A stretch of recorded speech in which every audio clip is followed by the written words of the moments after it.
Hello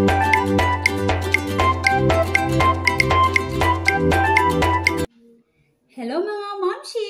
Welcome back muli sa aking YouTube channel, and for today's video magbabahagi na naman ako sa inyo ng napakasimpleng tips kung paano maging kapaki-pakinabang o ating mapakinabangan ang sapal ng nyog. Akala nyo ito ay isang patapon, pero ito ay pwede pa nating magamit.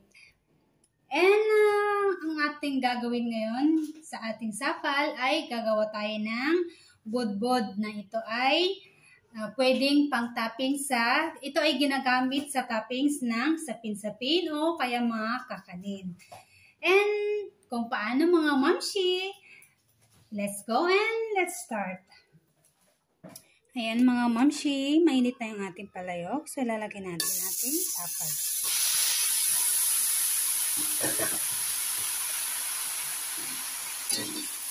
Isasangag lang natin ito in a medium heat. And huwag maglalagay ng mantika. Yan, may buo-buo pa siya kasi galing ito sa freezer. Pre-freezer ko lang to. Para hindi masira. Para kung gustong gamitin, kukuha lang ng kaunti sa freezer. Yan mga momshi, sangag lang natin ito hanggang maging golden brown. Yan, malapit-lapit mag-brown.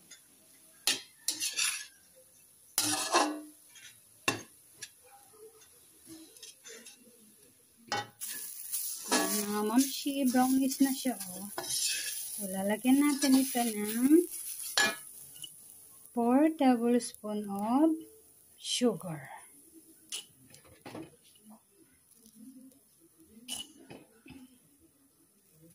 Three. And 4.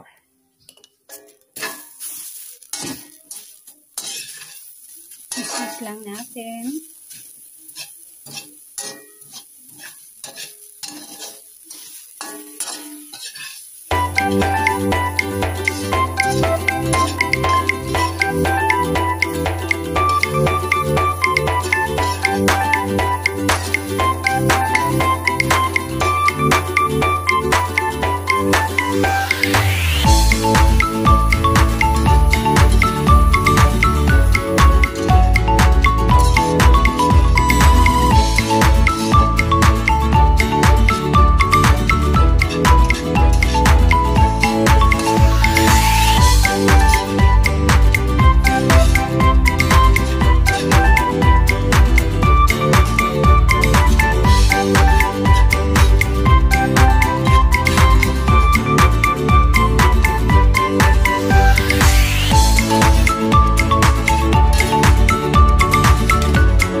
Yan mga momshi, malapit-lapit na to.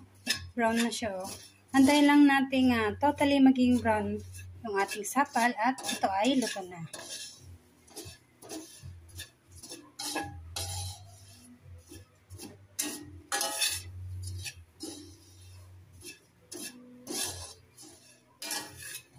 Ayan mga momshi, luto na yung ating budbod. So, let it cool muna natin, saka natin lagay sa ating malinis na jar. Yan, ganyan na mga momshi. Napakasimple at 2 ingredients lang yung kakailanganin upang magkaroon tayo ng budbod. Yan. Ayan mga momshi, ito na yung ating ginawa nga budbod na gawa sa sapal ng nyog.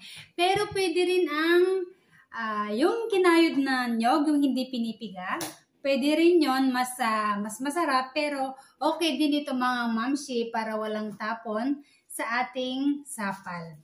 2 ingredients lang, nilagyan lang natin ng sukal at meron na tayong pang-topping sa ating sapin-sapin o mga kakanin na gagawin nating merienda. So ito mga mamshi, lalagay natin sa malinis na container at kung pwede nating gamitin ay kukunin natin. So i-store natin ito sa ref and pwede itong ilagay din pag gumawa kayo ng pancake. Pwede itong idagdag sa inyong pancake. Ayan mga mamshi, ilagay natin sa ating malinis na container. Pag gusto natin gumamit o gamitin ito, ready na siya. Kukunin na lang natin. And mga mamshi, check nyo din, meron din akong ginawang sapal ng nyog burger, sapal ng nyog coffee. Again mga mamshi, thanks for your love and support. Hanggang sa muli nating pagsasama.